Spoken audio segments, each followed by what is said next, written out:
Our hearts beat to the city streets. We began to feel the fire.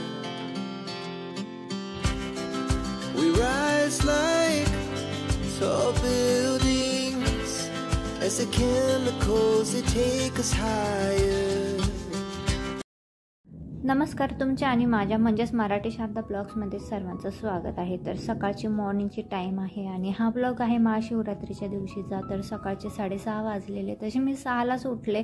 मला वाटलं मिस्टरांचं office आहे तर 7 वाजेपर्यंत सगळं रेडी झालं पाहिजे.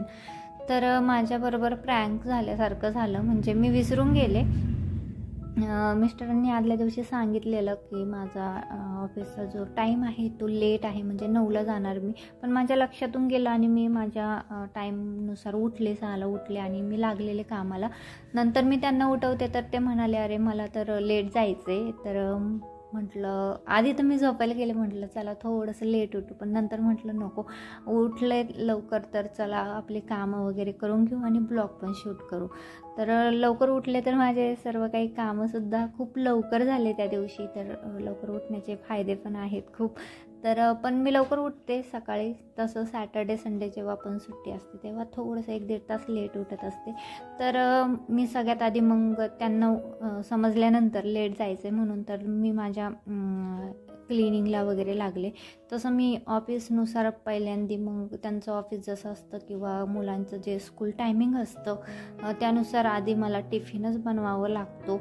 उठल्याच्या नंतर फ्रेश वगैरे झाल्याच्या नंतर क्लिनिंग वगैरे मी सगळे गेल्याच्या नंतर करते. तर पण त्या दिवशी टाईम होता आणि तर त्या दिवशी शिवरात्री पण होती. म्हटलं चला आपले जे कामं आहेत सकाळचे क्लिनिंगचे वगैरे सर्व काही लवकरात लवकर करून घेऊया. आणि देवाचं काही असलं की मग असं वाटतं की देवपूजा वगैरे लवकर झाली पाहिजे. तर असं पण एक माझ्या डोक्यात असतं. तर मग मी लवकर माझी कामं उरकून घेतली, झोपले नाही. कारण की झोपलं की मग झोप तर लागत नाही पण टाईम वेस्ट होऊन जातो. तर आदल्या दिवशी हे काही सामान आणलेलं होतं, बटाटे, रताळी, पुन्हा तूप संपलेलं तर ते पण आणलेलं होतं आणि अजून पण काही सामान होतं. तर ते खूप लेट आणलेलं त्यामुळे मी तसंच ठेवलेलं होतं. म्हटलं सकाळी ते मला जे लागते ते घेईल आणि बाकीचं तसंच ठेवून देईल. कारण की किचन माझं छोटं आहे आणि सामान ठेवायला पण कधी कधी जागा नसते पुरत. प्रत्येक डब्यात काही ना काही भरलेलं असतं आणि मग मला असं पिशवीत किंवा एखाद्या बॉक्समध्ये असं ठेवावं लागतं. तर माझं झाडून वगैरे झालेलं, झाडून वगैरे घेण्यासाठी आणि पुन्हा घर पुसून घेण्यासाठी मला असं दोन कामासाठी 1 तास माझा जातो त्यामध्ये. कारण की रूम खूप मोठ्या नाही आहे पण कसं प्रत्येक असं छोट्या छोट्या कोपऱ्यामध्ये मी व्यवस्थित असं झाडून घेत असते. पुन्हा भिंतीच्या कोपऱ्यामध्ये वगैरे असं माझं झाडून घेता घेता ती मला सवय आहे. अशी वर भिंतीला वगैरे असं थोडंसं झटकल्यासारखं करते. त्याने काय होतं आपल्याला म्हणजे जे असे जाळे वगैरे होतात ना छोटे छोटे किंवा मग ते होत नाहीत. ते एक मला प्रत्येकाला अशी सवय पाहिजे की व्यवस्थित असं रोजच्या रोज किंवा 2 दिवसा मिळून असं करायला पाहिजे. तर त्याने जी पण जाळे होतात घरात ते होत नाही. त्यानंतर मग मी घर पुसण्यासाठी घेतलेलं. तर म्हटलं मुलं झोपेले आणि मिस्टर पण झोपेले तर चला लवकर पुसून घेऊ आणि नंतर मग लवकर वाळेल पण ते. तर पण तसं झालं नाही. मी पुसतच होते तर मिस्टर पण उठले आणि त्यांच्या पाठोपाठ मुलं पण उठले. तर ती रूम पण मला करायची होती, म्हणजे झाडून तर घेतलेली मी पण पुसायची होती. हे पुसल्याच्या नंतर ती पुसणार होती. तिथं ते उठून बडबड त्यांची चालू होती. म्हटलं इकडचं पुसून थोडंसं वाळलं की मग तिकडची पुसवावी, नाहीतर काय होतं सटकतात मुलं, इकडून तिकडून चालतात आणि मऊ फरची असल्यामुळे सटकायची भीती असते. तर मी सर्व काही क्लिनिंग करून घेतली आणि आलेली आहे किचनमध्ये. आणि बटाटे बघू शकता मी भरपूर अशी बटाटे उकडून घेतली कारण की तीनदा बटाटे उकडणार नव्हते मी. याचा एक फायदा आहे आपल्याला, तर दिवसभर आता उपवास होता त्यामुळे बटाटे लागणारच होती. तर आपण कुकरमध्ये असे जास्त उकडून घेतले की मग दुपारपर्यंत किंवा संध्याकाळपर्यंत आपल्याला ती चालतात.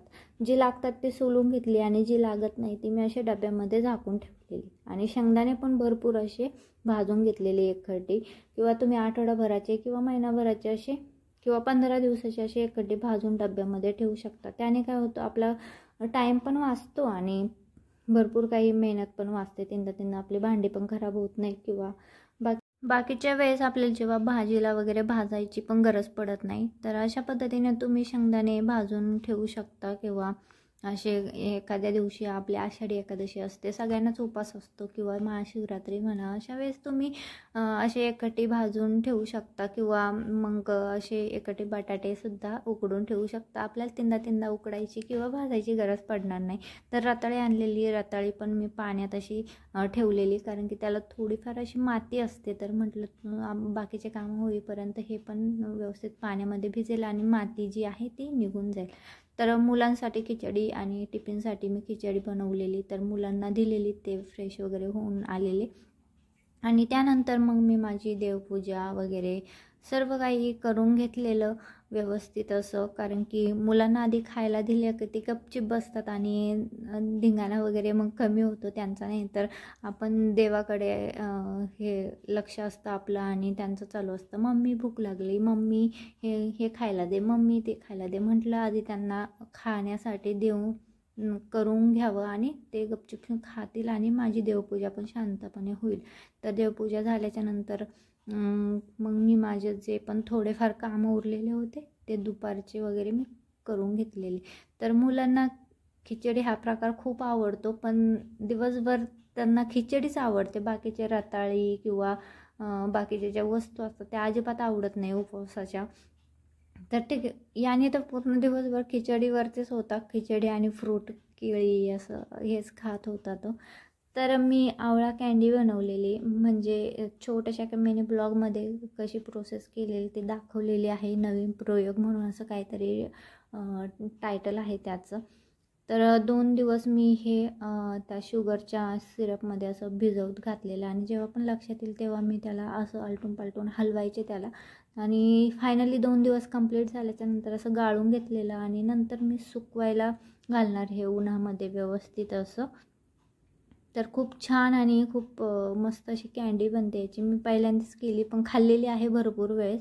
आणि आत्ता मी जे व्हॉइस ओव्हर करते या व्हिडिओला, तर माझी आवळा कँडी एकदम खाण्यासाठी रेडी करून ठेवलेली आहे मी. तर त्याचा पण एक छोटासा मी तुम्हाला व्हिडिओ टाकणार आहे, कशी झाली ते तुम्हाला नक्की दिसेल नंतरच्या व्हिडिओमध्ये. तर अशा प्रकारे मी त्याला थोड्या वेळ असंच ठेवलं चाळणीमध्ये आणि नंतर मग मी असं व्यवस्थित असं उन्हामध्ये वाळू घालणार त्याला. तर बाकीचे दुपारचे जे कामं होते ते मी करून घेतले. आणि तर इव्हिनिंगला आम्ही आलेलो टेरेसवरती आणि थोडंसं आम्ही जे कॉमेडी व्हिडिओ असतात ते शूट केलेले. तर एवढी काही अशी भारी ॲक्टिंग येत नाही, पण आम्ही करण्याचा प्रयत्न करत असतो. आणि मोठे जे यूट्यूबर आहेत त्यांचेच कॉपी करतो. स्वतःच्या आवाजामध्ये जे करतो त्यांना काही एवढे असे व्ह्यू येत नाही, पण नक्कीच प्रयत्न करत राहणं आपलं काम आहे. जेव्हा येतील तेव्हा येतील व्ह्यू. तर आम्ही 5-6 व्हिडिओ असे शूट केले आणि नंतर मग यांचं चालू असतं काही ना काही. काय बोलत होते काय माहिती, मला आठवत पण नाही. मुलांबरोबर मग त्यांनी मुलांबरोबर पण काही व्हिडिओ काढले, माझ्याबरोबर पण काढले. आणि नंतर आम्ही थोड्याफार असंच